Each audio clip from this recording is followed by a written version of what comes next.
Sports Game Plan presented by Zenni, the official eyewear of the San Francisco 49ers. I'm your host, Carlos Ramirez.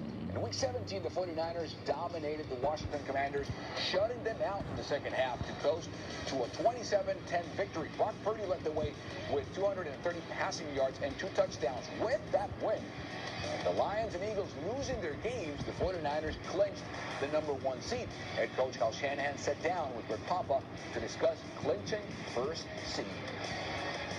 Well, Kyle, at the end of the Washington game, you win the game. You go back in the locker room. You go in the back to your office, way in the back corner there.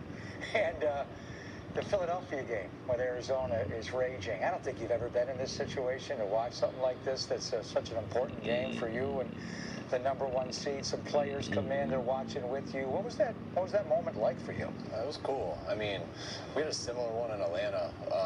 In 2016, we won our 15th, it was the 15th week. We were trying to get the 2 seed, which had a bye week at that time. And when we landed the plane, when we landed in the private airport, and we went through this little area, the game was on, and we got to see a final field goal miss to know we had the next day off, because it was a bye week, which was Christmas. And so when you get the whole team watching, it's really cool. And it was similar here, because we weren't expecting anything like that. Because, I mean, I didn't even look at a score during the game. I mean, I just already assumed that all that was going down this week. And then right when the game was out of hand, it was really after the 4th and 1 we didn't get, I was just like, hey, what's the score, by the way? And everyone said it was tied up, and I thought they were messing with me.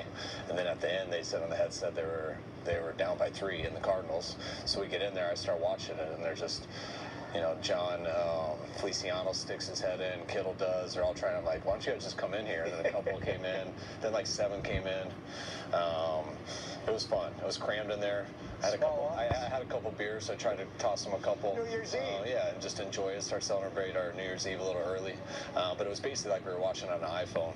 I mean, the TV was so small, so we had it up there. They still had their pads on, but it was a cool experience. We went out, everyone started cheering, and it hit us fast. We weren't really sure how to handle it, but we enjoyed it, and it took a little bit. I mean, we were expecting to have such a grind of a week, so as soon as it happened, it was like, oh, let's all relax. But by the time I woke up the next morning, I realized you can't fully relax. There's a whole week of football to play, and we've gotten right back at it. When you addressed the team in the locker room at FedEx Field, you singled out Brock, and you had Brock step up and talk to the team. And the reason being, I mean, Joe Montana, Steve Young, Jimmy Garoppolo got close, Colin Kaepernick, Alex Smith, John Brody, Jeff Garcia got to that number and was there since 2000, and he passed him, and now he's thrown for more yards than anybody in the history of this franchise. What has Brock Purdy meant to you this first full season after everything in the offseason? Also 31 touchdowns, all the winning. Just what has your quarterback meant to you this year, Kyle? I mean, so much, but I mean, just as much as he did last year, but then to do it the same way, and it's just been that much more. I mean, last year was unbelievable. For him to come in as a third guy, to come into a team who was rolling like that, and for us really not to miss a beat and get better as a win. The way he played as a rookie in those situations just kind of blew my mind, and that's why we were so confident with him in the offseason. But